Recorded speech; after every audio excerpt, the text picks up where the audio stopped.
it just doesn't make sense to me to justify it. Just accept it for what it was, you know, move forward with it, because I can bring myself down, like we were talking earlier here in the corner. It's like when I feel at my weakest, that's when this door, you know, we're talking about spiritual warfare and that. So when I feel down and I'm weak, that's when all these past things can come in, you know. Like, I believe, you know, there's attacks on families, you know, and things like that. So, but we were talking about something that can come, you know, very soon, is chips and all of that. Like, if people don't conform to all that stuff, you know, it's another form of division, man. It's like boom, boom. All of us that were in there, our wee circle, we were all running away for a lot. You know, the pain of being in care, all of that, you know, the things that would happen to you in care, you know. I was seriously assaulted on many occasions in care, you know. That was like, what's happening here, man? I've rather went back to my billies, man. And I just believe that Glasgow, you know, I love Glasgow. Glasgow's my hometown. I'm a Glasgow boy. I want to see Glasgow flourish more than it did in the Garden Festival years, you know. I want to see it flourish for good, you know. But it's time to go elsewhere with the camera now. So the streets will be returning, and will be returning for the Kingdom of Fife.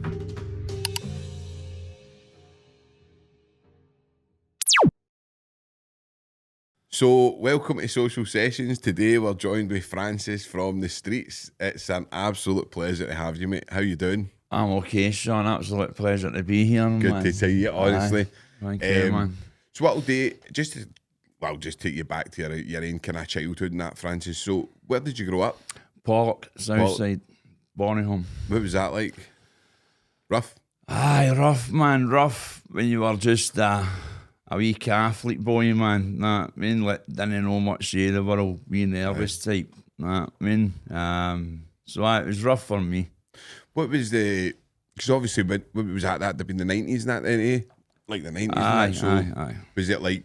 Obviously, I know the gang culture and that was quite big back then. Yeah. Were you in about all that kind of stuff, or did you? No, No, I wasn't. We had our own wee gang. We ran about with trench coats on, no, but we're just wee guys. We weren't really doing anything much. Nah, I mean, but I don't know. I had an attraction. When I share about it in rooms and all that, it's like it gets referred to as the addict kid. It develops at a young age, yeah. So I knew where the hash was and things like that, you know, it was way all the bigger boys, and that's what attracted me there. Then, but, you know, I jumped to the main wee space, my own mates, then ended up there where I know, bullied, man, and I just, you know, fired into everything. So it wasn't very good, you know, but again, led with my addict head in it, like. I suppose can you take yourself back to like what attracted you? That was it, childhood trauma and stuff. I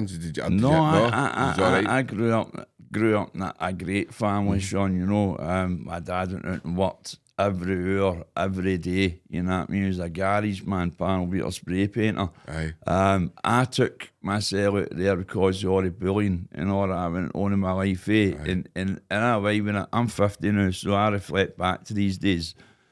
And I can still date the now, protect people that hurt me, you know, and that's what I was doing back then. And at a very young age, you know, I tried to noose myself with a belt, and that was very, very bad. And I ended up taking myself out to a beautiful, perfect family home with two beautiful, loving parents, you know, and brothers and a sister.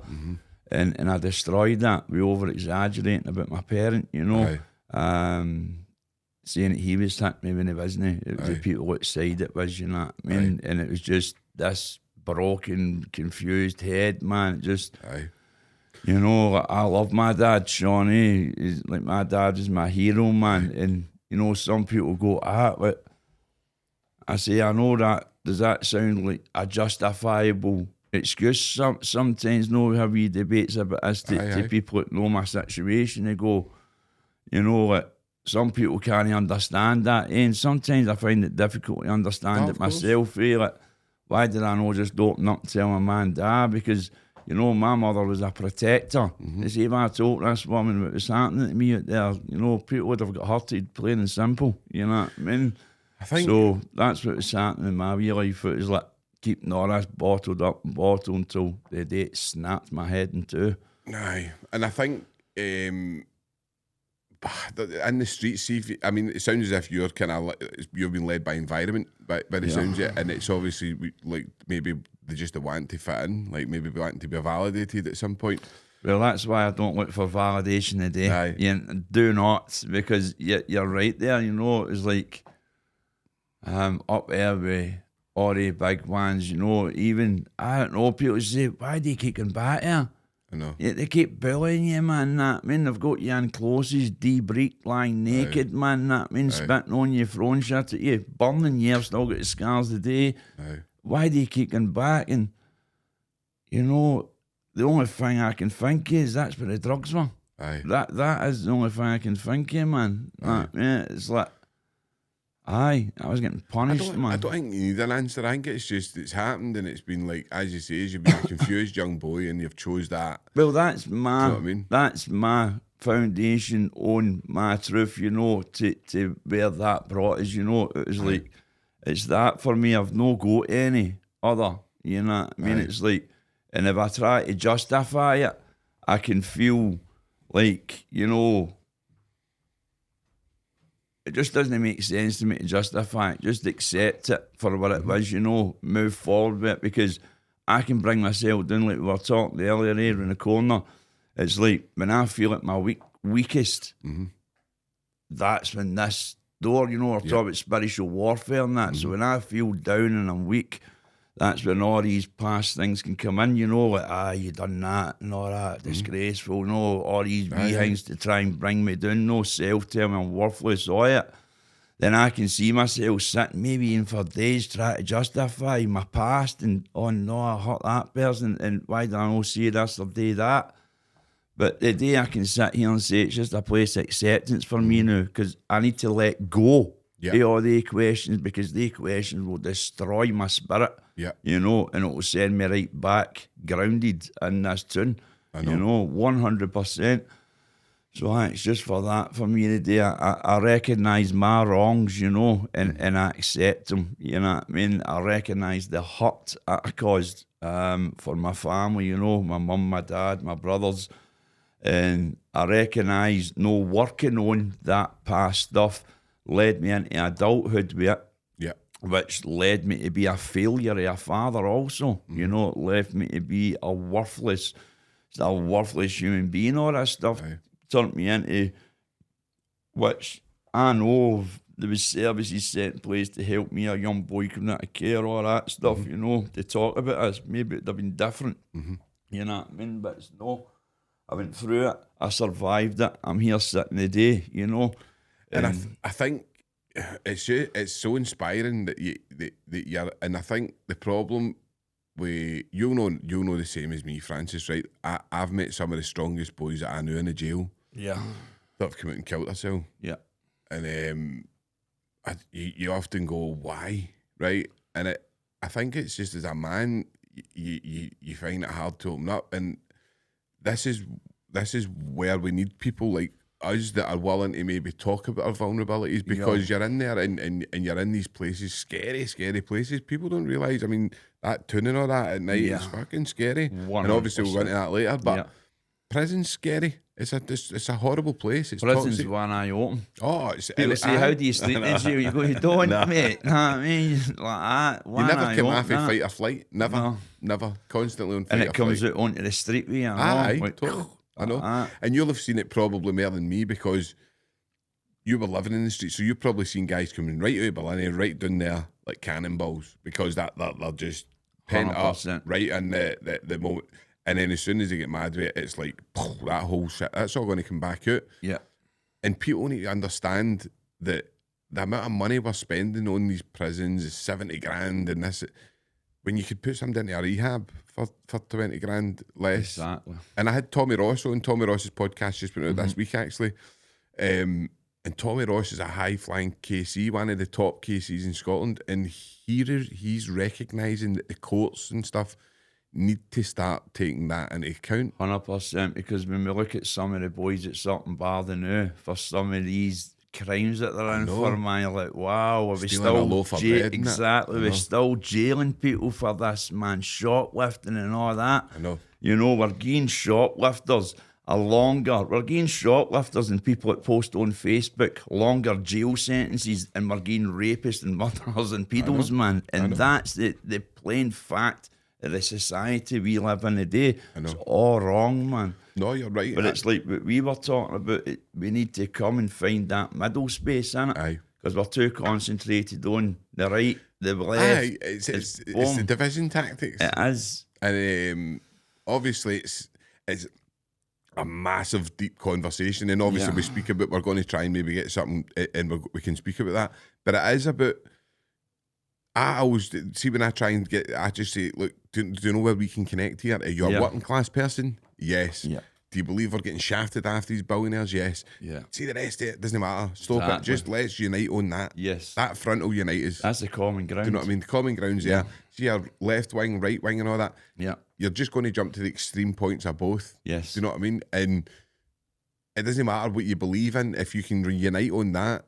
Because the thing that they hate the most is people uniting. That is their fear. Is us coming together and realising what they're doing. That is the fear. That's why we've got so many division put in place, you know, with all these movements that pop up every place. And you just sit so and you go, these movements are popping up more than Apple iPhones, man. You know what I mean? There's a new one.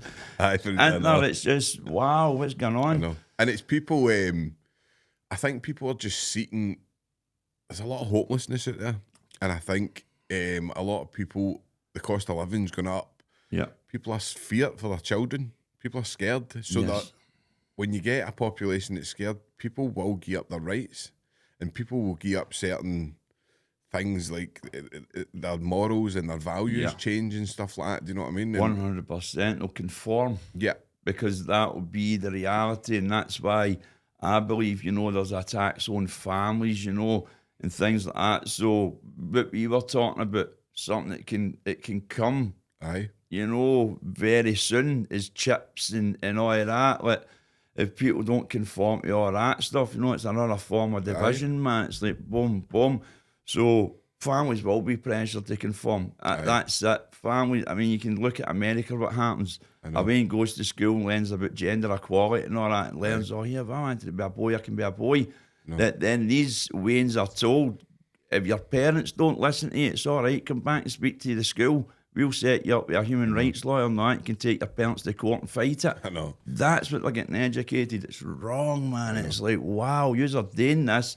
And it's coming to the UK fast, man. You know, it's like, man, it's disturbed, you know, the society we live in today, man. And what we were talking about, we do need men and women just to meet in the middle, you know, like-hearted people to meet in the middle and just look left to right, you know, and just say, like, look, we're in trouble. We're in a mess. It's like what I says. Somebody told me it was a quote, and it said like a bird. I said to you, a bird doesn't fly unless the left and the right wing fly in unison, and we need a common ground. But I think going back to, like, obviously your kind of experience, how did it kind of? What was the streets like for you? Because obviously I know there was some, but what was it actually like living that hopeless, worthless on the street? And actually just surviving. That's a... Well, I can give you my experience looking back, because when you're living like all these things, you say you've no thoughts, you've no identity, you've no sense of being, really. You know, your only sense of being is where you're going to sleep tonight, what you're going to drink, what you're going to eat, what drugs are you going to inject into your body. That's the only emotions and thoughts that was going through my body. But there's a lot of death in a town, a lot of death. Like you were talking about boys coming out of jail and going straight back to town. Very sadly, most of the boys would die because their tolerances are way down, man. They're getting out, they're coming straight to town, bang. So a lot of death, you know, a lot of addiction in the young. You know, there's a lot of people like myself running away for care and all that in there, you know, and I talk about it. We had our own wee community, you know, like fucking we young lost teenage boys, man, that had only heard the heroin, but never tried it, you know. We were still smoking hash, man, fucking buzzing gas, things like that. until our lives took us into this Glasgow city centre, you know. Then that's when we started trying other things like heroin and things like that.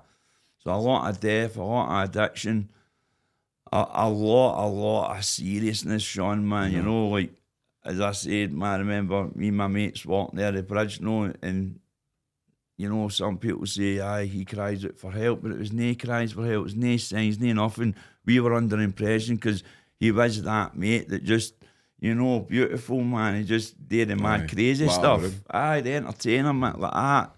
And then as was the boy jumped on the bench, dumb, you know, and we were thinking, what's that about? But no, he died, man. That was him taking his life. That wasn't a stunt. That wasn't a laugh. Sam sees later, lads, I'm off. Bang. You know what I mean? Just too much for me. And that's what it was like for many young men and women on the streets, you know. See when you're in the streets, Francis, right?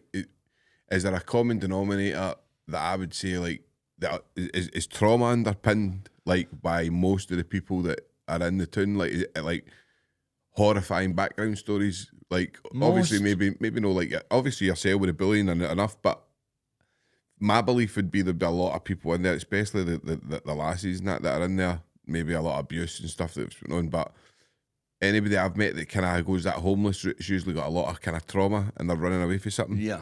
Aye, well, all of us that were in there, our wee circle, we were all running away for a lot. You know, the pain of being in care, all of that, you know, the things that had happened to you in care, you know. Aye. I was seriously assaulted on many occasions in care, you know. That was like, what's happening here, man? I've rather went back to my billies, man, because this was, you know, big, bully. And this is supposed to be a system that's looking after you. Exactly, you know, and these people caused me more trauma than anybody did, you know, so I was running for them, man, and aye, definitely, man. So most people in the town, have cracked in with severe trauma issues. Aye. Some people, I knew some boys that just ran away with people. It's almost, oh, you run away, I'm running away with you. You know what I mean? They're one like that, they're in a children's home, you know what I mean? But they're not carrying as much weight as the other boys. Most of them would just go back after a week or two, you know what I mean? They go just get delivered to the cop with the coppers or something, and would just go back. But that's not the case for me and my wee circle. No, we were on the run, man, and what we believed in our small minds and hearts was on the run for people who were really trying to murder us, man, really trying to hurt us. Which is, I mean, what age are you talking? 14. I mean, I don't know, Francis, you might know more. You would like to think that I know that it still goes on in care, I'm not saying it doesn't, but you'd like to think it isn't as bad as it was. Do you know what I mean? I don't know, but we were talking about it earlier, and I can certainly see the young team thing coming back, the violence, the kind of validation for your younger peers and stuff, and it seems to be, and I always just say, it's quite an easy sum for me. I always say, cost of living goes up, crime and violence goes up. Yeah. So what happens is the first thing to go after PlayStations, the Wi-Fi and that, because they can't afford that. Yeah. So they get out of the way and start coming into the streets. Yeah. Because they can't afford what they're going on. And then they maybe run away for their mum and dad who are alcoholics because they're struggling. There's so much struggle in the world, right? But I'm watching and I'm going, please don't allow this to happen, all this young team stuff and all this, because there's so much people go to jail for life sentences, go to jail for like a long time, and then once you're in that system, it's very hard to go. You know that yourself, Francis? 100% hard. I've been locked in the system since I was 14, man. You know what I mean? And which is harrowing, man. It's harrowing. Very much so, man. I believe where we are in today's society in the year 2025, man, we're sitting here with each other. I believe, there needs to be a full reform at all services, the social work system being the top one that needs a thorough investigation, man, into the way they come into families' homes, into the way they deliver stuff to families, and in the way they threaten families to conform to their ways. I believe the social work system of today had far too much power. You know, our families and our people's lives who have been once in the system but betting their lives to get away from the system, and these people just want to, it's like the Mafia movie, innit? Just when I thought I was out, they dragged me back in, you know? So it's exactly like that, and I believe if there's one system in this UK, it needs reform, and needs a full reset, it's a social work system. And I don't say that lightly. I've got many experiences with these people, man. The way they weaponise words, the way they weaponise people, and as we were saying earlier on, control, what's control to these people? If you ask to pass a remote control, the boy says it like that, that can be weaponised, man, into, oh, you're a controlling partner, or you're this. And these people love that stuff. They love to take reports off people, and they love adding their own bits and twisting it around. And I believe that's what's needed, mate. Do you know At the end of the day, Francis? our children are in danger. See with me, right? I've actually been lucky with the social work. Like when I've had social work in my life in the past and all that, I've had good social workers, and I think there's what we were talking about before. It's like any line of work. If you're a lawyer or you're a social worker, or if you work for ASDA, you've got a set of rules that you need to run by. Yeah. So see if your rules are, this is your remit here. Yeah.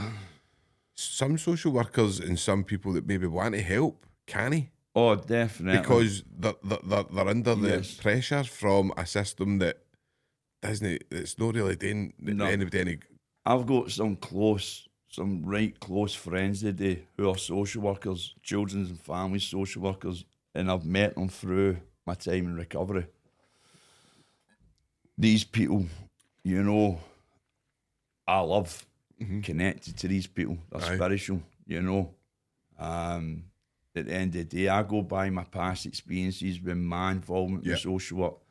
The way I've heard and listened to so many families through the last 3 years of my life, the stories about how children were removed, how there was no proper court stuff or anything like that, the way these people overrid. And that's why I believe, because I've got experience with that. Many other folk that I've met have got experience with that.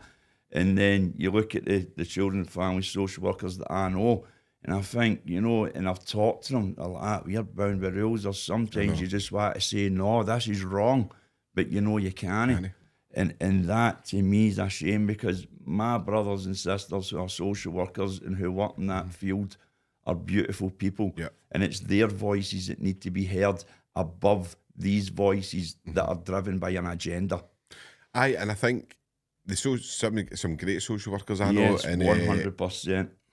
I've got nothing against the social work, just the way they deliver things. I know, and I find it like they're as you say, they're bound by a system, and but it's the same with the legal system as well. And it's like, how do we recently were doing a thing, and it was we were talking to kind of law society, and there was a lawyer that kind of raised a question and says, how do we, because we were talking about trauma and stuff, how do you get a judge trauma informed? How do you get somebody who's lived a lavish life, if you like, that's no had the same problems as? No, I'm not saying they've not got trauma. They may have trauma for some other, but they don't.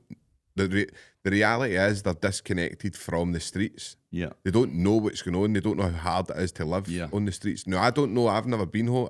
I'm only listening to people like yourself, and I can see the misery. You just need to look at people to see it. Yeah, but I know what the jail's like, and I know there's a lot of, even the people that people would say he's a terrible person. Maybe there is terrible people that are horrible people, but the guys I know, even the people who you see in the papers, the most violent people, these people, they've always got a story, right? Yes. And that story's not listened to, because what happens is I don't know if it's in media or I don't know what it is, but there's something that just working class people don't believe they're working class anymore. Yeah. And they forget that they know people like this. Mm-hmm. And they're pals. It's like, take it for example, see, when I was growing up, you used to get guys that were maybe in the pub and all that, and they would always brag about their gangster pals. Yeah. Always. Like, that was a thing. Like, I know so-and-so, and I know so-and-so. But they would be the same people that would read the record and go, oh, that animal deserves 10 years. And you're like, you fucking brag every week about knowing so-and-so and knowing so-and-so. Do you know what I mean? Like, it's weird. Do you know what I mean? And I think there is a massive disconnect between the reality of the prison system, the reality of the addiction, reality of trauma. And it's all right saying you're trauma informed and you're this and you're that. Mm-hmm. Are you? But Do you know what I mean? Like, are you trauma informed? Because the jail traumatises you every day. Yes, 100%. So how can it be trauma informed? Waking up in the jail, you're going to sleep in the jail. Who's this gone above me, man? Nah, because that shit takes time, man. That is like, so you're right, man. And I believe, right, the solution is, now I've been talking to a close friend of mine, right, and he works, right, and he's like that. He's like that. See, my experience, what you were talking about in the streets, like lived experience is needed and all that. Well, I've not got lived experience, but my experience is still needed, so it's a bit of a debate. And I'm going, aye, your experience is needed, man, but lived experience when we're dealing with addiction and homelessness, that's crucial. Lived experience when we're dealing with criminality and all that, reformed criminals, Sean, like yourself, you've done 15 years and for something that you didn't do. So I'm not even putting you under that criminal category, so you're not guilty. You become like part of that environment. So we had these people, you know what I mean, in place, man, and there's plenty of us out there, man, with lived experience. If we put us all together in like a service, like what we're trying to do, build up like-hearted communities, man, through our platforms and all that. If we could create a service out of that, a lived experience people in all these fields, then combine that lived experience with the boys that's no got lived experience, but they've got their out-of-book college, university experience. People, intelligent. This could be something great that we could build, you know. If that could just be allowed to happen. Now, I know there's a lot of boys that have came for recovery and they're working in addiction and all that now, and that's beautiful and that's brilliant, but we need it on a larger scale, you know, because we need lived experience, reformed criminals in courts, sit and talk to judges, all it, man, you know, because, see, but we're talking about these small crimes, these teeny weeny crimes, and boys are getting 6 months and 18 months. Think the amount of money I know. It's getting spent. The boys shoplifted £500 worth of goods, but the UK taxpayers just, you know, it's senseless to me. Lock up the monsters, man, you know, do that, you know what I mean? And just sort of let people live, you know what I mean? Because there's some people, I know personally, people used to go out and shoplift to feed their children. Right, they were too scared to go and ask social work for help and all that in case they were judged and they come into their lives, so their only resource was to shoplift. Mothers getting caught, you know, way back in the 90s where you were getting a year, man, 18 months and all that for shoplifting and a couple of packs of meat. I know. It's fear-driven, isn't it? It's fear-driven in the way that there's so... If you've got any sort of fear, it'll manifest if you don't work on it. 100%. I mean? And we can sit and have this conversation today, right? Yeah. But 5 years ago, I probably wouldn't have been able to have this. I wasn't able to see some people's sides, and I wasn't able to look at. Take the police for example. I didn't see it for their side. Now I kind of go like, I'm not saying I'm a big fan of the police, right? But I just mean that they're traumatised, right, as well. The stuff they see, the stuff they are hanging, and the stuff they need to do, they need to lock. Now, that's why there's a lot of addiction in these things as well, but they deal with it in-house because they don't want the embarrassment, and it's all about protecting the system. And it's the same with, I've had loads of people in here with miscarriage, Paddy Maguire for the Guildford case. Now, what happened to him was absolutely outrageous. That was a system that basically said that the IRA was too hard to catch, so just lock up the first Irish person that we get. Well, that's what madness. Madness. Now, see if that's a system that's willing to do that. Why would you think they were not willing to do like a lot? Somebody that can do anything. Do you know what I mean? Anything. 100%. Do you know what I mean? It's like the powers that be. It's nuts. It's and I often think to myself, go, where is? I don't know. There's just the disconnect that I see is huge, and I think, don't get me wrong, I think there is growth. I think there's baby steps happening, and I think people are moving in the right direction. We're getting people like Tommy Ross that's coming on to podcasts, talking to people like us. I had Chris Daw, another Casey. We're getting people that are realising and looking at the problems and going, like, I was talking to a lawyer not long ago, and he was like, you know, it took me 20 years to realise, like, every one of my clients were fucking traumatised. And then I started listening to their story. But only recently I heard a judge had said to a lassie, so a lassie, it was a new judge, a public defender went down, lassie's first time opened up, said, listen, I was abused. I don't know, she was in sexually abused and stuff. So the lawyer went up and said to the judge, listen, this is the mitigating factors here. Blah, blah, blah. I started telling the story and the lassie burst out greeting. And the judge turned around and went, why are you crying? Do you not know the severity of the charges you're in here for? Now, to me, that's no anywhere near trauma-informed, and it's where's the empathy? Exactly, and that's why we need that lived experience. Yeah. Definitely, because, you know, to have somebody there that went through what this lassie's went through, you know, they would be able to inform that judge, well, you don't have to ask such a mental question. I'll tell you why she's crying. In fact, I'm going to tell you before this trial starts the emotions this lassie might go through, so you're already equipped to deal with it respectively. Totally. You know? And then on the other hand, if we can get people to respect, look, that judge is dealing daily with 100 shoplifting things and he's getting fed up with it.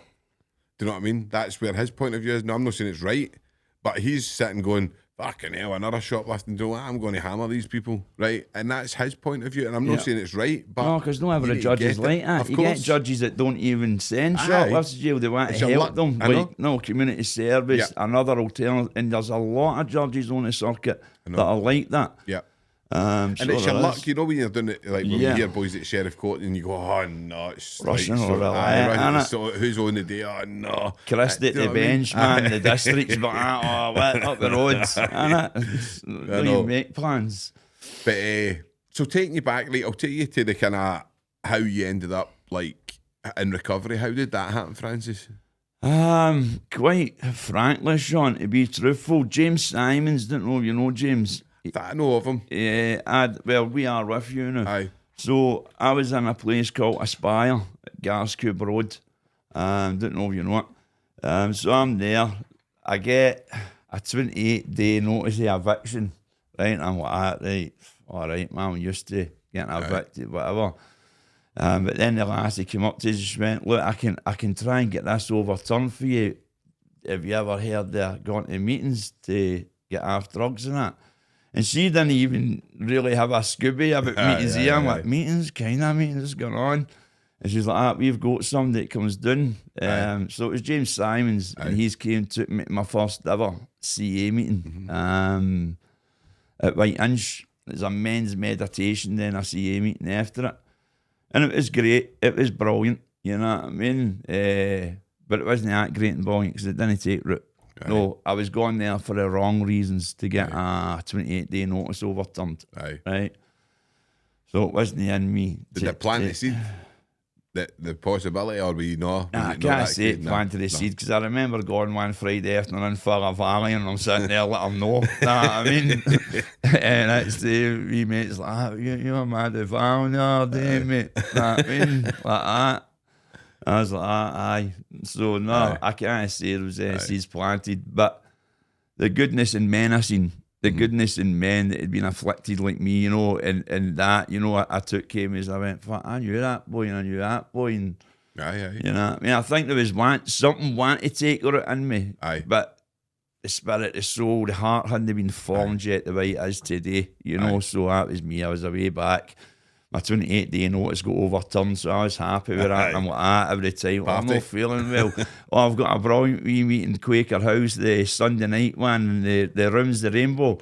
And I mean, I kid on my way to that, come back, that was an amazing meeting. No, like keeping it up. But nothing take root, man. Nothing took root until I went to Partick.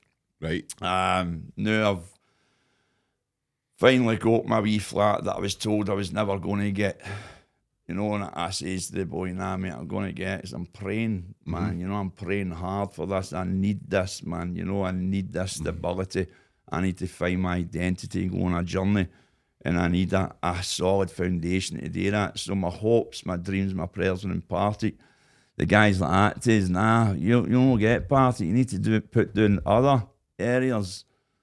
No, I don't, mate. I'm going to get it. The same guy came back 3 weeks later, mate. You've got Partick exactly where you wanted it as well. Aye, 100%. Amen to the Lord Jesus Christ's name, you know. Lord, the host, Saviour.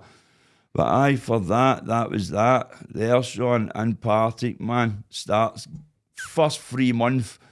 I was talking about this yesterday, a young boy I support, man, who's struggling now, and I was giving him my experience. When I first moved to the party, I took the streets with me. I took this lassie and this guy with the lassie punted kit, the guy punted crack. And it's first 3 months, man, you know, like that. But in the last couple of weeks, I could feel myself getting sick of it. No, I started thinking about the neighbours and the close and that, and these people coming up, and then I was thinking, then I remember I had 40 quid, and then it wasn't there. And it was mental, because that was it. Right. I thought, yeah, I sat down though, and then suddenly everything makes sense. No, suddenly you're hit with a bolt of lightning. Was it like an epiphany thing? Aye, like that, mate. And it was like, what are you doing? This is a flat you prayed for, mate. And now there's money gone missing. You're rattling. What's going on with you? So it was just broken, fell to my knees, man. You know, and I'm praying, man, and I'm just praying for strength. Then I overcame, man. You know, I blocked this bird's number, this guy's number. That was him gone. Never ever seen him again. I still haven't to this day. So that was the best decision I made. So still no found recovery, because then COVID hits. Ends up, man, thinking, oh, I'm ready to get into a relationship, whatever, man. And I ends up with this woman, man, right? And then COVID hit, and it was like I was trapped in this relationship. I was like, wow, no disrespect to the woman. She's a nice person, but I was like, that's not. I one night stand, man, lasted 2 years. You know what I mean? Like that. But aye, man, after all that, and then I remember, and I'd never smoked weed before. I was saying that to you, and it was COVID, and I ended up getting weed, man, and I ended up owning that for the better part of, well, I'm in part of those 6 plus years. That was quite a hard thing to Aye, man, it was like that, and it's very easily justified. I know. It grows, it's a plant, it's all the usual. Plus, that was never my drug of choice, so, you know, I'm justifying it. So, right up. No, I didn't really have a point to justify it, because I quite enjoyed it. I know what you mean. Pre-recovery. Aye. You know what I mean? I hadn't been to recovery since the White Inch thing. So there's me doing this, then I'm swallowing all sorts of, you know, I'm taking, doubling up, tripling up on methadone, antipsychotics, man, weed, boom, just hitting it right, bang. To be truthful, I'm probably very close to going right back on the needle, you know what I mean, at this point. So I'm doing the brokenness, man, and I'm praying. I remember, so fast forward, you know, like, a couple of years at least a day and all that, you know. And I remember one night I'm going to chapel and I've sort of leaned up on the swallowing. This time I'm off my meth, because I threw my meth away. You know, I came to a point where I threw my meth, man, down the lavy pan, the antipsychotics and that shit. But I still was smoking the weed, eh? And then it was like, remember one night I was like, right, it's chapel time, man. Go to chapel. I got to chapel every Sunday. I'm a Catholic. I got to chapel Sunday, but then I'm praying this time. I remember I got this very strongly, man. It's like, leave your house in 10 minutes. And I'm thinking, 10 minutes? I usually go to chapel, you know. No, something like that, right? I'm going to leave it 10 minutes, because I'm feeling this stirring up my system. I'm going, right, that's real. This message is real. So I leave in exactly 10 minutes. I walk towards chapel. Now, because I left in 10 minutes, I'm running behind for chapel. So I looks and I sees this guy standing outside at the side. You know, you get into the chapel house at the side and the wee halls and that. I wonder what that's. So I just had this sudden urge to go and ask him. I was like, man, I mean, walk towards this strange guy, and I'm full of fear, and I'm like, what am I going to say? Just ask him what he's doing standing there. So it was like, right, go to her. I says, all right, mate. I said, what's that? I think I says, I'm looking for the entrance to the chapel. Something daft like that. I said, what's happening in there? He's like, it's a CA meeting in there, big man. And I know the prayers I've been praying, and I know the prayer I prayed most of all, when I got back to strong message, like, you're going to good men, and good men are coming to you, and together you're going to heal. Know that? So that night I walks into this meeting with this boy who's now a friend of mine, wee Albert. And I'm walking up the stairs, and the first thing I see is, you are not alone. I'm like, that's bullshit, man. I'm the most loneliest man in the world, by the way, right? At this point, I'm feeling that.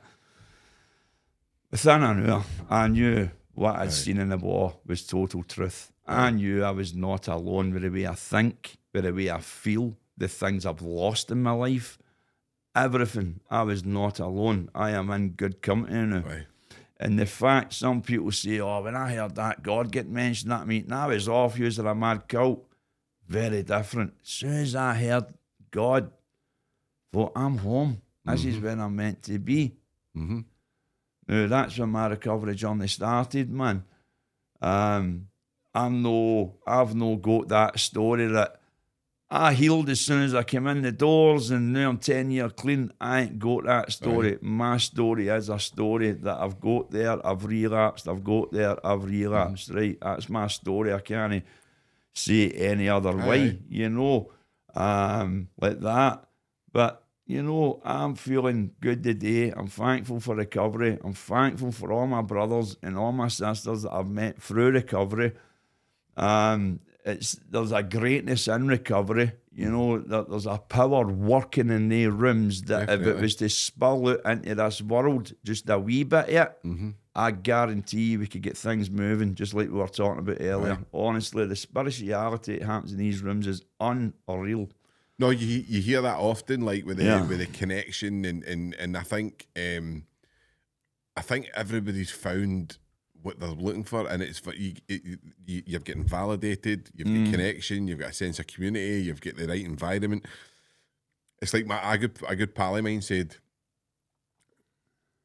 you wouldn't see a soldier, just say a soldier came out the army, right? And he was like, he says basically he's got PTSD, but he's asymptomatic, he's doing well, he's recovering, he's on his healing journey, and he goes to the housing, and he goes, all right, and they go, we've got your house in the Helmand province. Yeah.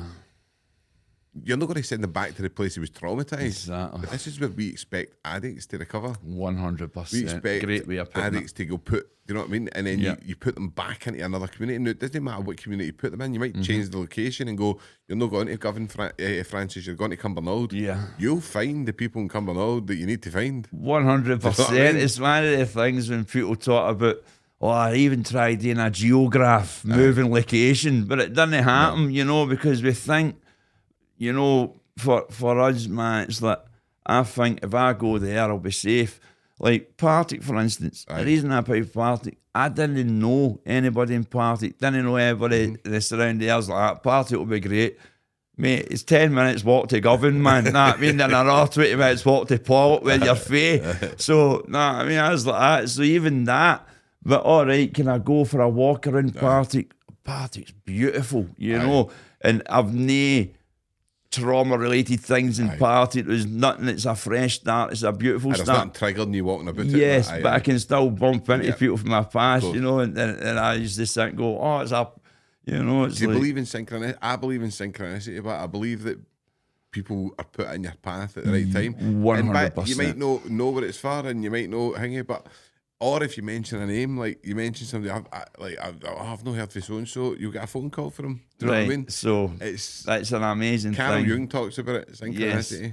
Well, I'll tell you, I remember one night, right, pre-recovery, this guy Paul that I last used coconut with, right, in Portman Street, right, we're in this hostel, right, and so I'm sitting with Paul, he's nutted, he's full of Valium, there's fucking like 40 odd quid and pound coins in the room, man. I'm sitting mad with an awe, and this is the thing with addicts, people go, that wasn't good in that. No, he'd have done it to me. It's just that vicious circle.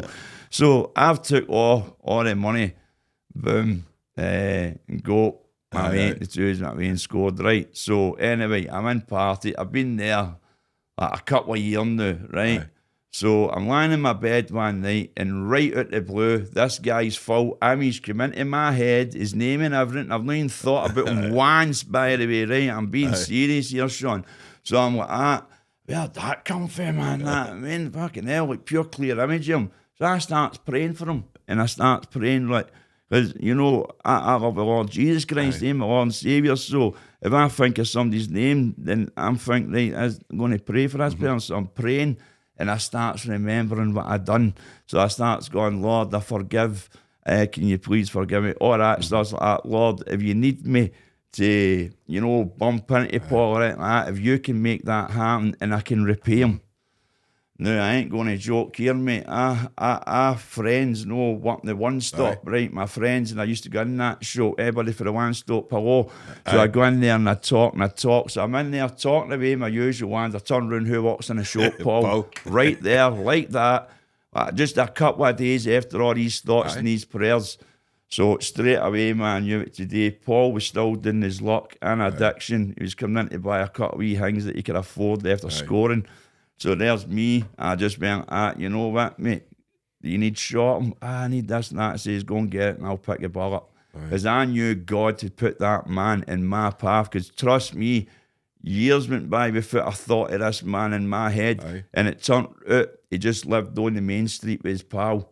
So I was probably walking by this house all the time. And there you go. And that happens, Sean. And that is as real, that story, is these beats in my hand, mate. Know what I mean? That is the way God works in this universe works. It's like always guiding us towards. I believe in, so I'm quite spiritual, right? And I believe in like animals and stuff, right? Yeah, spiritual animals, right? Yeah. I see hawks all the time, right? Yeah. If you look up hawks, it's always saying you need to get on your path. Like you're like, it basically means you're doing all right, but you need to find your path. And I believe I'm on the path, right? But I struggle a lot, like the same as MD. I've got my demons, Francis, right? Human. I've got a lot of stuff that I need to try and work through myself, and at times I can get pulled back into the negativity. And it's like, people, I think, you'll probably get this as well, people think because you've got a platform and you're maybe able to talk about things, that you're either loaded or like you've got you need problems in your life, you know what I mean? Yeah. And I can't explain enough how my life's hard. I've got this, and even keeping up your social media platform, you know, the work that goes into it is hard. 100%. And then you do get a lot of people asking for help, and you try as much as you can, but your inbox is full. Your inbox is full of people trying to get help. 100%. And you can't help every day, right? But you can you can try, and obviously we do that. But I'm going to take you to the kind of streets journey, right? Yeah. What made you go, right, I'm going to try social media? Because obviously that's quite a big step. Yeah, right. So for me, when I was even thinking about the streets and that, right, so I'm, for instance, right, so I'm sitting with all my mates using, right. See, I started saying it was just all the stories of my mates. No, we lost a close mate. It was always doing Hamish Allen, always getting told, no priority, no get out of bed, or the last time you were arguing with staff, all the usual bullshit reasons. That boy done settle in, right?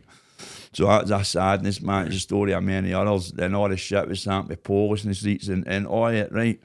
So I used to sit and go, no, what it is we need, man. We need somebody to come in here and document it. And I'm not talking about the BBC or STV or Channel 4 or anything like that. Unfiltered. I'm talking, yes, right, rough, raw footage, man, brutal honesty, right? So I says, and we need that, man, and it has to be one of us that do that, you know, it has to be somebody that's been brutalised and brought to their knees by addiction and homelessness. So when I get into recovery, I just told you that, and as I start going on and on, I start telling people about my dream, and everybody's like, you should do that, man, it's a great fancy. Well, as soon as I find the right person to do it with, then I shares at a meeting, and we just bought a camera and all that, and he was doing other things, AK styles and things like that. And I remember I used to watch him on Facebook. I hadn't even met him before, just this wee guy. My partner knew him for one of her groups. And I was like, looking, aye, man. Then I met him. Then I done a share at Radnor. I was sharing about my homelessness and all that, blah, blah, blah. And he phoned us and that, man. Then the two of us met up. Then I'm just telling him what this is, what I want to do, blah, blah, blah, blah. And he's like, aye. And he's like, technical, no, me, social media and all that, nah, forget about it, right? So he's like, right, I can go home and I can get the TikTok page up and that, and we can go out and do something that, right, on you go, man, boom. So we've done that, man, and it's been great so far, you know, up to the now. We've had a couple of ups, we've had a couple of downs, like with our outreach workers, that's part of the streets is done now, you know. So as we had a bit of trouble with the team leader, you know what I mean, life happens and all that, nobody's to blame, nobody's at blame, whatever, just life comes up. So that part of the streets is done to do, but we're working on getting that put back up. Then Aldo informed us yesterday that he'll be leaving as the cameraman. It was totally unexpected, no notice, no anything like that. So that's left us in the lurch a wee bit. I think the last video went up the day. So, aye, man, it's like, this is my heart, this is my dreams, and, you know, I just want to come to a place now, you know, I'm working alongside Colin McGowan and that, with the Carlton stuff. We're going on, clean up the Carlton, support the people. No, it's amazing. East End, all of that. So it's like, I know I want to take the streets in that direction, the action behind the camera, the action in front of the camera. And then I've already reached out to another camera boy now, you know, and I just believe that Glasgow, you know, I love Glasgow. Glasgow's my hometown. I'm a Glasgow boy. I want to see Glasgow flourish more than it did in the Garden Festival years, you know. I want to see it flourish for good, you know. But it's time to go elsewhere with the camera now. So the streets will be returning, and we'll be returning for the Kingdom of Fife. We'll be going down there to support the Kingdom and all the great people of Fife, you know, and the communities there, and the brothers and sisters who are afflicted by homelessness and addiction down there. Yeah. You know, going to put a voice on them and the awareness. I think it's a special thing that you're doing, right? And I think that I like Glasgow's amazing, as you say, and there's a lot of like Glasgow's, but every city's got a story. Yes, and it'll be a different story. 100%. There'll be aspects of that'll be different. Yeah, so it'll be interesting to watch. And I don't even know if I would stop at 5. No, it's no. You know, I want to. You know what I was talking to this boy. It's the whole of Scotland needs to be called. Sean, we've had boys for the Highlands, somewhere you would never think. The Highlands are and they're like, mate, can you come up the Highlands, man? You need to see what's happening up here. And it's like, so people don't understand. See, the Highlands, obviously, because we get the radar reports and stuff like that, and you can see. And I was shocked at the Hebrides and stuff. But it's the cost, I know. See, because but it's loneliness up there. I think. I think it's very. That has to be a key factor. You know what I mean? It's like in all these islands, there be alcoholism and all that. You know, it's all starts there. He's be isolated. Boats, I know the fishing boats in Aberdeen. Heroin's a big thing because you're out in the boat for days. Well, I had plenty of pals that worked the boats, man, who were all addicts, man. You know, what's that one? If it's not fentanyl. No, the fishing port. Oh, Fraserburgh. Fraserburgh. Went pure brain dead there. Fraserburgh, I had a... The scary thing is with the fentanyl and that, and the metanitazines. Oh, that's that's frightening, because... Very much so. It's finding its way into everything. Yes. It's like the street Valium, and even the cocaine. See the people that take cocaine at the weekend and that. And I get a lot of shit on TikTok about it, because I make videos and I say, look, it's in the cocaine system. People don't believe you. No. People go, you're talking pish. Why do people put fentanyl? Why do people put a downer into that? And you're like, I don't know. Like, but what I do know is, like, people make money, and fentanyl's so much cheaper than cocaine. Exactly. So I know a lassie who I spoke to recently who works in a pub, and I know the boys. I know the boys are like they're fake up for my bit, and they take cocaine. That's all they take. One of them was going blue, and the lassie administered naloxone. Now, people don't understand what naloxone is, so a few of his pals, I think, were going, get that junky shit away, all that. I know I hate that word, but that's what they say, get that junky shit away, all that kind of stuff, right? Because they thought that was, they were in jail. So she done it anyway, and he came round. Now, she says to me she's done that 3 times, and they've come round. Now, it only comes round if there's an opiate in it. It doesn't do it with cocaine. Yeah. So it's in the pubs and everything now. I know, it's mental. I mean? People it's like everywhere. And gouching and all that. You see people gouching, taking a line, and you're gouching, and you're going like that. Like, obviously, when you're talking to boys and that, you're like, what? Mate, you shouldn't be gouching. Like, exactly. You should be wired. You should be tuned. Like, no be able to sleep, no be able to hang it. You shouldn't even be hanging about. Exactly. I've had mates that says, can't say he's putting it apart. I say, hang me that ended up ketamine. You're like, what? Aye. Mental, man, some of the stories, man. It's quite frightening. I've got actually some stats, right? So I'll look at some of the stats and just like you can let me know what you think. So, like 2023, 1,172 drug-related deaths, 12% increase. Now, I think for what I hear, it's going to go up again this year. Quite a lot. and then obviously Glasgow. So Glasgow, Dublin, and I believe Naples have got the three worst kind of crime rates and kind of social issues. Yeah. That's terrible. Like for a city with so much money. Yep. You go to Bearsden, you go to Mulgai, you go to Jordan Hill. Where is that? Why is there still poverty? And I'll ask you this: what's the reasons that you believe that there's poverty still in Glasgow when I can't understand it at times? The reason I think there's poverty still in Glasgow, that's the way it's designed, isn't it? That's what I believe. I believe it's the way it's designed, man, and it has to be, and it's not changed for many, many generations. A lot of employment in there, Yeah. through drugs and stuff. A lot of people, like, can you imagine overnight if just eradicated drugs? You would have no social workers, no addiction nurses, no court workers, no judges, no lawyers. Yeah. A lot of people rely on that, people being down and at the bottom of money. society. A lot of money. A lot of money to made off us dregs. Aye, totally. Us dregs make millionaires and Definitely. elitists, man. And I remember I watched you on 5-0 thing talking about the boy you were walking and he was telling you about he had all the chippies. Yeah. And it doesn't discriminate. No. And I've seen people personally that I know have had a lot of money that have spanked it very quickly. Oh, especially definitely. with crack. And Yeah. crack's taking over now. Oh, Like, coke is the head runner. do you see that as well? Like in the way that I don't mean this in a bad way, right? But see, like years ago, if you had a heroin user that was maybe like living in the streets and that, you could kind of tell they were dishevelled, maybe kind of looked a bit rough. See now, you're talking to boys that are 21-year-old dry sniffing Yes. in their gaff with nobody. Exactly. I couldn't think anything worse. No chance. And I'll tell you, see, in the recovery rooms in our CA, honestly, man, like it's a privilege. No, and you get very humbled just looking at these young men who, just as you say, sitting in the house 24/7. Great jobs, by the way, going out to their great jobs, coming back, and then just sniffing. And you know, a very close personal friend of mine, man, his story is one a strength, one a hope. Yeah. You know, very inspirational young man.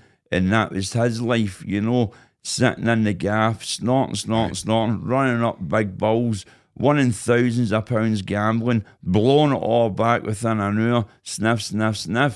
And that was his wee life, you know.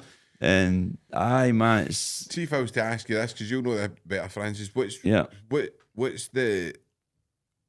some of the amount of money that people have used that you've heard daily, like that they're going through? Because I think people need to realise how bad this stuff can be. Oh, I know millionaires, Sean. I've got the privilege to know some really creative people, some people who have made their own money, you know, and the amount of money these people swear to spending, man, thousands a day, man, you know, entertaining themselves and their friends and all of that, man, losing everything, running businesses, dry into the ground, taking credit and all that.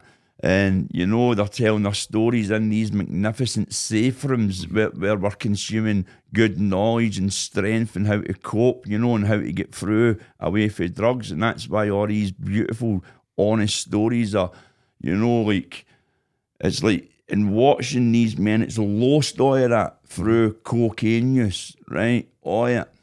Even heroin use as well. But in the same hand, they've got it all back. So when they're telling you their past story about what they lost, the things that they've got back since they made that change and came into the safe rooms, bang, they've got it all back and more.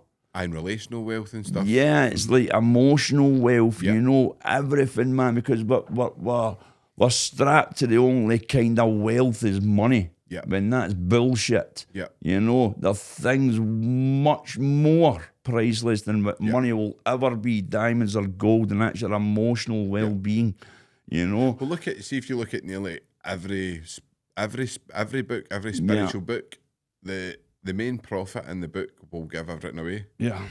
And I think the reason they give everything away is because then when you give everything away, you can't, nobody can affect you, nobody can take it off you. Yes. But you've reached a level of consciousness where you don't need that. You're validating yourself. And as soon as you start validating yourself, which is hard, that's one of the hardest things in the world. But once you start validating yourself and you're no looking for that exterior validation, because there's a lot of people that do, I can get caught up in it. You look at your rating, oh, how many views has that got? How many views is that? How many likes? That? Right, you can. I'm not saying you can't, right? You do look at it and your social media and you're interested in how your platform's doing. But I genuinely don't go and buy followers and I don't do all that shit. I think that's madness, right? I do think that's pathetic, right? As we said earlier, if people are going to watch or follow you, they're going to watch them. Better let that happen naturally than people to want to watch chase. you, they want to watch you, don't they? If they don't, they don't. Well, that's it, you know, and that's another thing we can do. Ego, chasing dreams rather than letting your dreams manifest. I know. You know, because when we chase our dreams, we'll always trip up and fall. Yeah. But if we sit back in peace and manifest that dream, it will come to us naturally. Totally. Where we don't need to chase it. I think like people don't understand. See, when you've got a platform, my inbox is full of I'll give you 10,000 followers for 50 quid. Yeah. Like, it's no dear. People don't. So see, what I try and say to people is, see when people think that they're watching social media and they think that these people have got amazing lives, they've got massive followings and they're touching loads of people. A lot of the time it's fake, right? And I try and explain that to people. I go, don't measure yourself on what somebody's showing you on the platform, because we all do it. I'm not going to make a video about my saddest moment. My videos will be upbeat, trying to tell people stuff or whatever. Yeah. When I'm down in the dumps, I'm not going to go into TikTok. I'm not going to go. It's not even entering my mind. I don't want to be there. It's a social thing. Yeah. So you're only ever seeing the parts that people want you to see on social media. Yeah. It's like, see, at the end of the day, right, see, for us, right, when I go out, right, I go out into the street, I'm fair East Street, say. So I go out into the street, man. It's like, there's a balance, isn't there? Like, you can't go out into these streets if you're feeling fucked yourself. Totally. Because you ain't going to bring nothing but that energy, negative energy you're carrying into an already negative situation. Mm-hmm. So first of all, to be grounded, you know, for belly to heart to mind, the altar of the body, you know. So to have that reconstructed at peace, then to go out, you know. And as you say, like, I can still struggle, you know. I get comments like, "Oh wow, you're that." No, first of all, I'm a man, you know. I'm a human being. The only perfect being is God, you know. I'm a man, and I will still struggle in life, you know. I'm a man that's capable of holding my emotions intact today. Yes, I am, and that serves, right? So at the end of the day, it's like for any platform person to go out there and buy followers, buy likes, then when does their dream become corrupt?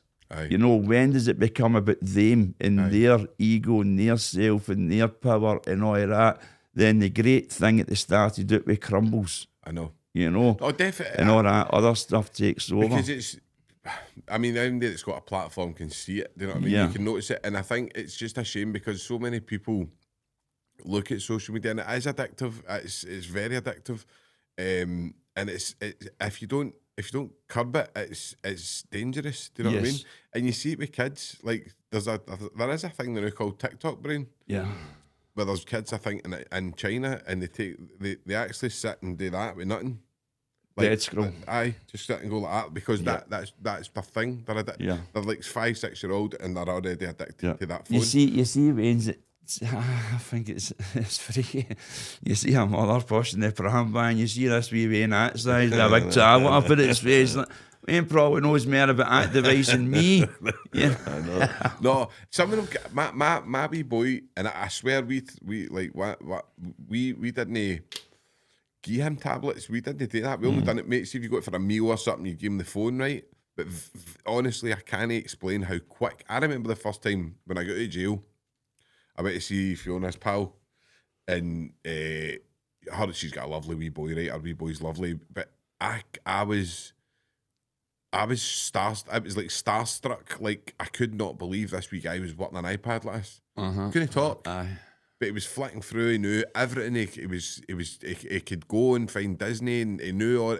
I was mind blown to me because I'd never seen it. I just was like, but that's how addictive these things are. They're dangerous, and I think 100%. Social media. And I'm only saying this because we've both got a platform. Yeah. And we're lucky that people want to listen to us. 100% blessed. But I do want to express that it's no, it doesn't come, it comes with its problems, and it comes with, and there is, you do start noticing, like, just people, like, I know, high on Ferraris for the day and making out as if they're fucking loaded, and it's mad. That's when it becomes. But it's hurting people because people start going, oh, I've no got that, and my life's terrible, and and it gets people down. Do you know what I mean? It does. And I just try and basically my message is listen, don't believe in yourself. Don't believe in any social media platform. Listen, get knowledge. That's what I do. Educating, aware yourself. Sean, what you're saying about Ferraris and that, right? I've got a fake Moncler jacket that I bought on my first ever holiday. That, by the way, my partner paid for in full because it's my first ever holiday, you know. So I bought that Moncler jacket there. Now, the joke of this is, I've been attacked, but I look at you, this thousand, I don't know, what is it, £1,000 for one of these jackets, something like that, right? I know. So the reality is, the jackets we were buying for the boys on the streets were dearer than the Moncler I was wearing. But these people on the outside that don't know anything about my life or don't know anything about where I went to and where I got that jacket for, they're all the opinionators. Look at you standing there with that, you must be raking it and you must be making thousands, mate. Come on, man. Please. I don't think people understand how many followers and how many people you actually need to make a living out of this. You don't. There's name, like, people genuinely think, oh, you must be raking it in, but there's pennies to be made. Exactly. It really is. It's not a lot. It's and you'll get money off sponsors and stuff like that. And I'm lucky enough to have had a few sponsors and stuff. But again, it's just covering. It really is just covering studio time, covering this, and then it's a hobby to me. Do you know what I mean? I love talking. Like, I would never have met you if it wasn't for this, and I've met some great people. That's what I love. Talking, it's like talking and opinions, being aware, talking your heart, your passion. You know, if you know you've got a heart, you've got a passion that can really direct people getting help and bringing people help, then do it. Definitely. Please do it. Definitely. You know, because at the end of the day, that's what we need. Definitely. That's what we need, because as you say there, we've got too many of these TikTokers and YouTubers that's hiring at Ferraris and starting next day list celebrities like that, you know, and it's all that, man. And you know that, it's... My platforms are humble. Yours are humble. And it's like keeping it humble because we serve the people. We need to always remember that. Like, I remember myself daily. This is not about pride. It's not about chasing celebritism. It's not about chasing validation. It's not about chasing anything other than the love for others. Corinthians 13 for the Holy Bible, man. It's that kind of love. Your platform... to me, I mean, I started watching it a while back, and it just came up on my feed, and it drew me in because I had a cousin that used to kind of kick about and doing the tune and stuff like that, and that was his. He felt at home there. Do you know what I mean? And I love my cousin, and I remember we went a wee night out, and he was very uncomfortable in the pub and. Very uncomfortable in the night, in the kind of nightlife scene when it was the music, and I was up dancing and all that, and he was just like, "How do you do that?" Right? And then we went out and we were right into the tune, and I was obviously like kind of like off, and he was at home there, and I seen it. I was like, he was glowing when he was at Central Station, talking to everybody. And he was, that's my cousin, that's my wee cousin, and and I was like. It was in a kind of moment when you go, it's a shame, like he's more at home there than he is in a social issue, in a social setting that should be entertaining. Don't get me wrong, I'm sure they loved it, but he was much more at home. Francis. Because when you're saying like, oh, it's been a shame for him, but in that moment of him going, that's my cousin, that's that, it wouldn't have been a shame for him because he'd have been happy. In that moment, and that happens to me a lot. Aye. And I can go down places like walking by places. I forgot that was there, that place, and a memory will come back. He's all sitting having a laugh, and then it's like, it's like the town's got this. No matter how much the city centre broke me, man. Right, with the addiction, there's still a love. Yeah. No, because I'm a son of Scotland, man. You know, I'm from Glasgow. And I love Glasgow, man. And the man I am today, gone back to Glasgow when we had the outreach workers out giving people teas and coffees and soup and bites to eat and all that. Brilliant. And I'm really looking forward to doing a call out for some fresh volunteers to come in so we can get the outreach work back up and running. It's a crucial part of the streets, I think, obviously, like, this is obviously we'll give you a chance. It's like we're coming up to the kind of end of the podcast now, but we'll give you a chance to kind of, you can put that message out to anybody you want. But I think just kind of finishing up, to me, you're a very inspiring character. To a lot of people, you'll be inspiring. Do you feel like that inside, or do you sometimes feel the way I do? Sometimes like, because I know that I'm kind of broke inside a lot. I'm not saying that I know that I'm better than a lot of people, and I'm doing better than a lot of people, but I don't see myself better than anybody. But I know I'm doing better than some people. Yeah. But I've seen some of the people that I'd have wrote off. I didn't know you, Francis, right? Yeah. But I know people that I grew up in the prison. I'd have went, he'll never change, ever, and he did. It did change. And it's amazing to watch. It's great getting that humbleness out. Like, he'll never change the next minute. I can't do better than me. Running marathons, charities and all that, and being back to society. It's amazing. And it is. It's amazing. It's amazing. For me, right, that question, right, that is no. Right, because I work under the wings of Jesus Christ. I love Jesus. People always say, but you need to take a wee bit for yourself, accept you've done this bit yourself. I go, no, I can't. Because if I do that, I'll die, man. I'll be dead. Because my will is crap. Me running on myself was killing me every minute, every hour of the day. I had to hand my will a power greater than me. Yeah. So if somebody says you're inspirational, Jesus Christ, amen to the Lord, is inspirational. Somebody says you're hopeful, amen to the Lord Jesus Christ, because he's hopeful. He was all these things before me, you know, and he picked me up for the brokenness and put me back on my feet again. Therefore, every compliment, every pat on the shoulder, I'll always give up to the Lord Jesus Christ, because without the Lord Jesus Christ, this man would not be sitting before you right now. No, and it's a lovely, listen, I'm not religious myself, and I've said this, I was talking to you about it before, and I think, see whatever way you find it, and I do believe in Jesus, by the way, but I just might have got my own take on it, right? That's beautiful.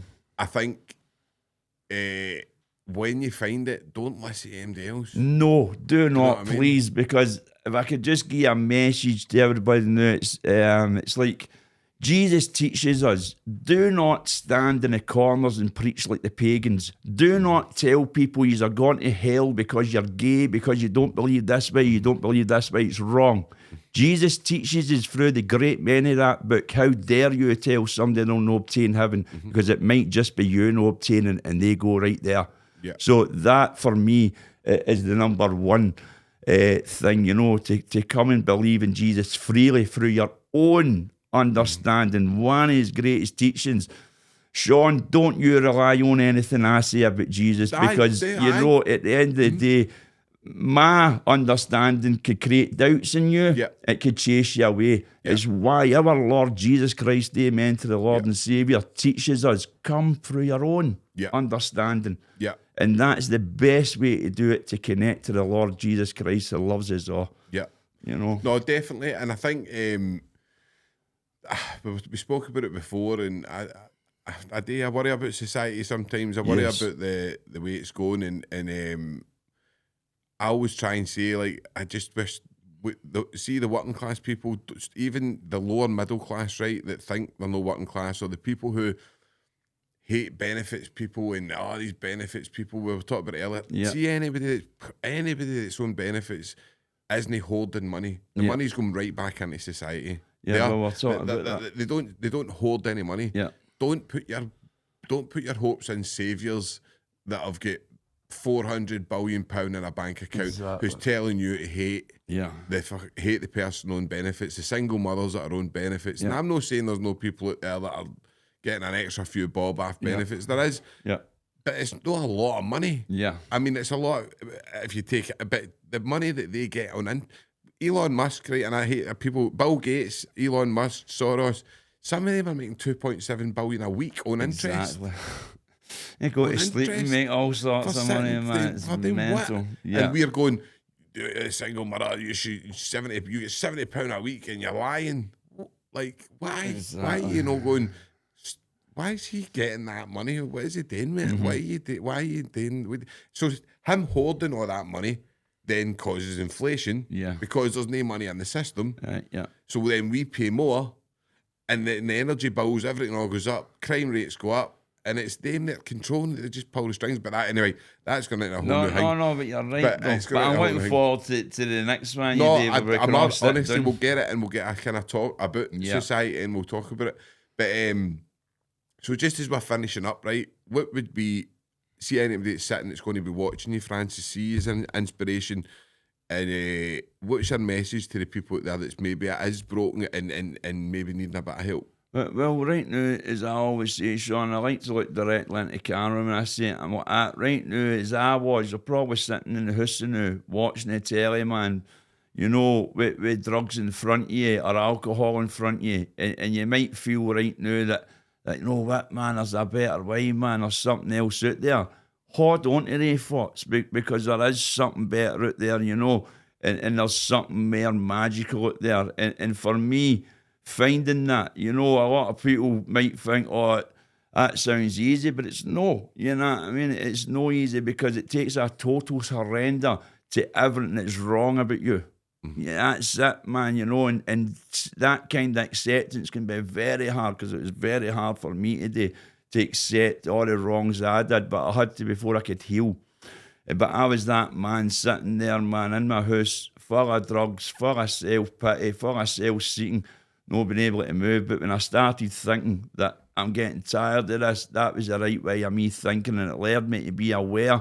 Then it led me to my knees to pray, you know. Then I found what I found through CA and through the good men and women in there, and through God first of all, you know, for my faith. But that works for me, might not work for other people out there, because but we talk, you know, with respect. I respect your higher power and everybody's in understanding.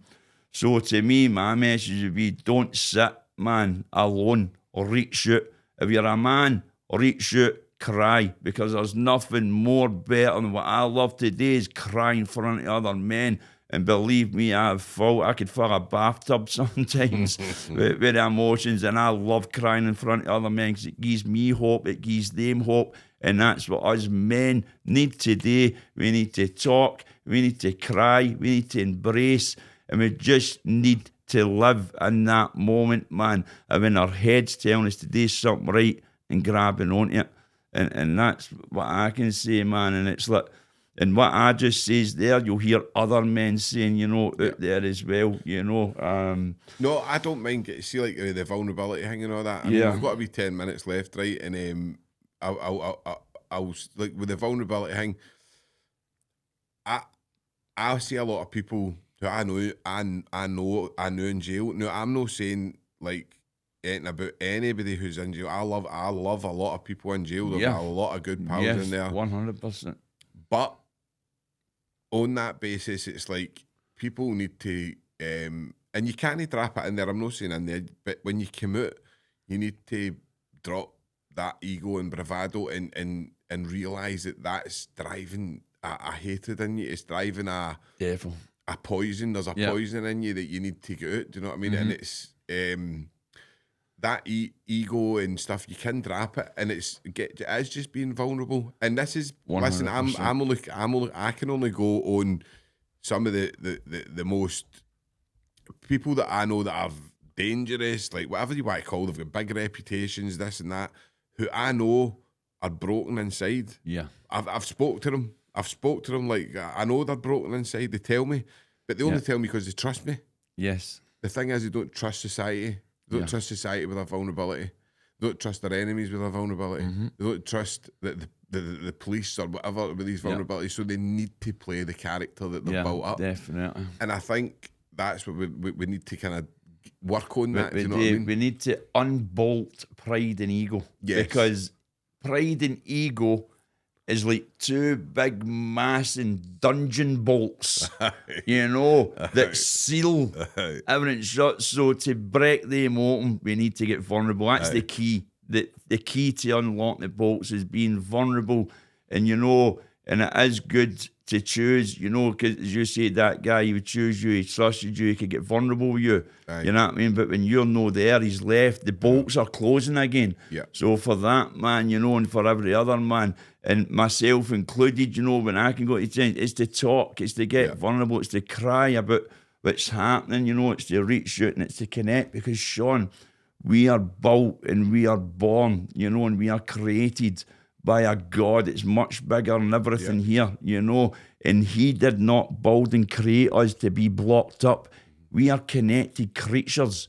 We connect, you know, we are built and we are created to connect. That's why if you go to a meeting, you're like, that's why I said earlier, you're no longer alone. I laughed at that.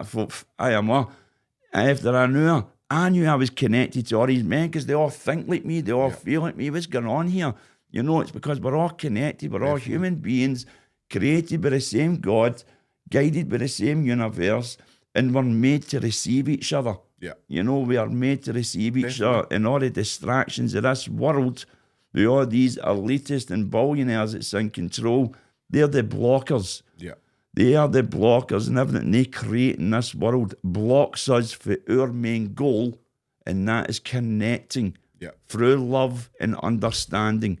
And the powers that be do not want that connection happening, because then they would be in trouble. It's a big, they talk, I mean, it's quite open. You can research it. There's millions of comments for these people saying the fear is like the people coming together. And that comes all the way back to Roman times, Egyptian times and stuff, where when all these empires fall, they fall for a reason.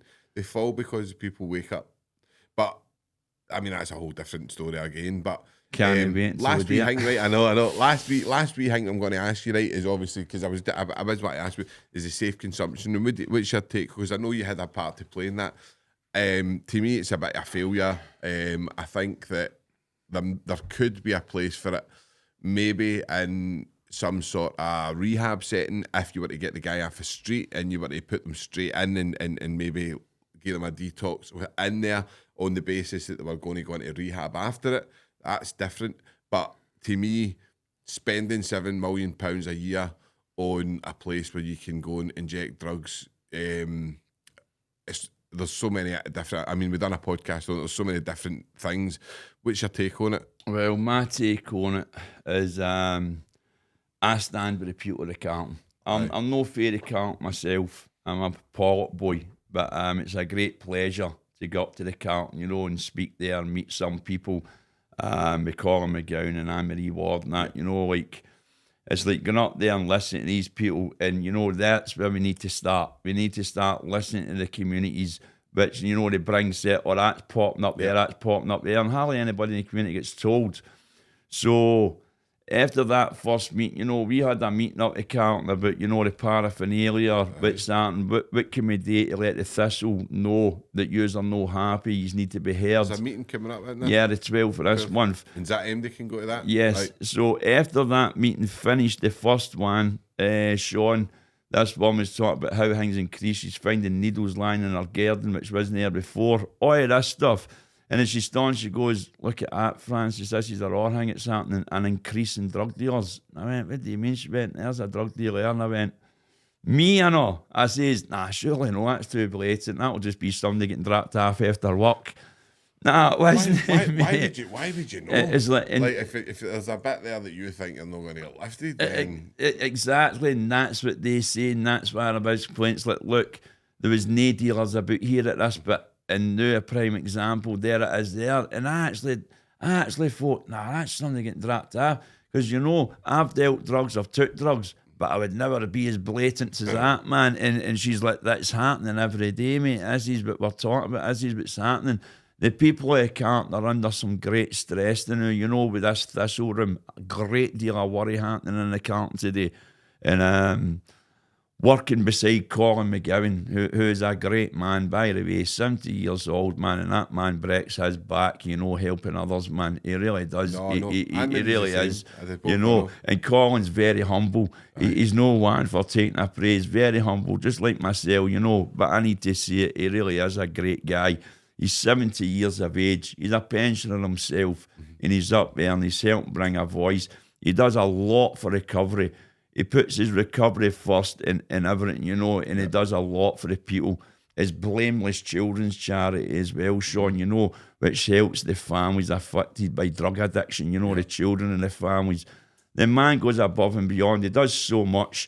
And coming up to his wee retirement years at 70, you know, there he is, out bending air, breaking his back, picking up syringes that's caused by these thistle rooms. It's ridiculous, Sean. I'm against these rooms, you know. At the end of the day, we can go back to the disclosure BBC done, you know. We've seen a member of staff there saying to the guy, asked what that alarm has gone off. Oh, it's somebody that's OD'd, but it's all right. He's been in it 3 times and his last hit was a snowball. Now that's cocaine mixed in with a deadly heroin that's on the streets today. When is it a safe room, you know, when we're allowing that? I know there could be controversy in that, but I just feel as an addict, I could not work in that room with a good conscience and watch other addicts inject dangerous heroin. I just couldn't do it. I just could not do it as a recovering addict. I could not take a position like that or a job like that and justify it. I couldn't, because I know the devastation drugs cause. And to me, I'd be enabling them people by taking them into a recovery room and sitting talking to them and telling them to go on prescriptions again, all money. Come into this room, knowing a script, a script, you know. No, I know. Have you ever read Gabor Mate's book, In the Realm of the Hungry Ghost? No, I have not. Brilliant. Right, honestly, what I read, right, but he was an addictions doctor and he worked in, like, I think it was a place called Southie in Canada, and he got great resistance for the kind of doctors and that in Canada, because what he would do was basically Southie was where they just shoved everybody, right? They just shoved everybody there, like, so there was a lot of chaos in it. He was a doctor in there. He became world famous, probably the most famous addiction doctor in the world now, right? But he got to the state where he was like just seeing people. He's like, "What are you taking?" And they were like, "I'm taking I'm jagging a couple of bags of smack a day, and I'm taking 20 Valium." He's like, "Well, no, I'll write a prescription." Right, and he was writing them up prescription there and then. And he was like, "You've got no idea how truthful people will be if you help them." Like, and this is in the book. But it was great resistance for it, and we need. I see it at this time now. People. I don't care what people say. People, the system don't know what to do with cocaine. They've got no idea how to deal with it. No way, they're getting fetal method. I know, they've got no idea, right? They've got no idea how to do it. They've got no idea how to deal with street Valium because they're changing too much. They're changing 100%. rapidly, right? So what you're ending up with is people trying to kid on that they know, and trying to fix statistics, right? Which is wrong, right? But I think what we need to do is brave doctors need to commit, because I understand doctors are under pressure, they don't want to prescribe.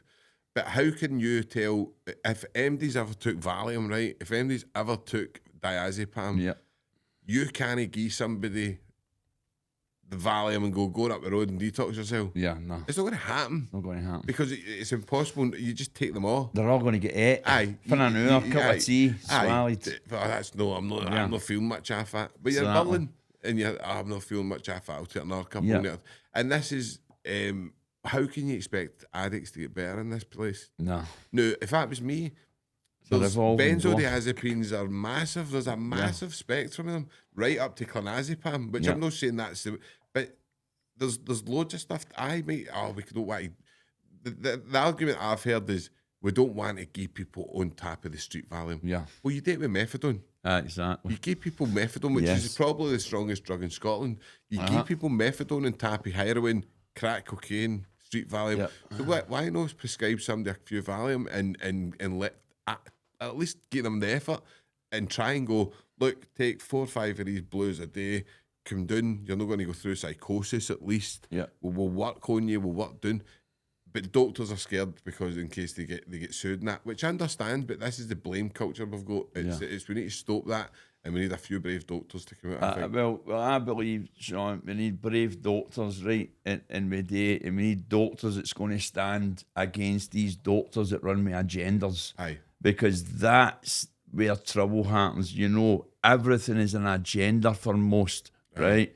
But then there's that small minority or no runway agendas, but they're the ones that want to speak out but always get crushed. Yeah. So I feel we need to pave a way for brave doctors, brave nurses, brave social workers, brave everything, drug workers, you know. Yeah. We need to pave a way for these brave voices to be heard and make sure, you know, be heard, expression opinions, you know, because we need society to change before that happens. Because if a brave doctor, a brave social worker, or a brave drug worker was to speak out against the agenda of the government, and they're sacked, they're fired, they're crushed, they're cancelled, they're called lunatics, they're called this, because the agenda takes priority. Well, look, and that'll never change unless society changes. Do you remember, like, a way back, there was a guy, and this is when I was, there was a guy called David Nutt. He was a doctor, he was a drug doctor, and he was asked to do a very kind of in-depth research on addiction, and way back then, addiction and what drugs were causing the most problems. Yeah. So he came back and said alcohol was number one by far the most destructive drug for society. Number two was I think was heroin. Number three, I'm sure he put tobacco, right? Yeah. Number four, no, he was taking in everything, like the cost, the healthcare, like how much. 4 was cocaine, and then it was I can't remember, but the whole thing was he put alcohol first, and they were like, they says you can't put this out.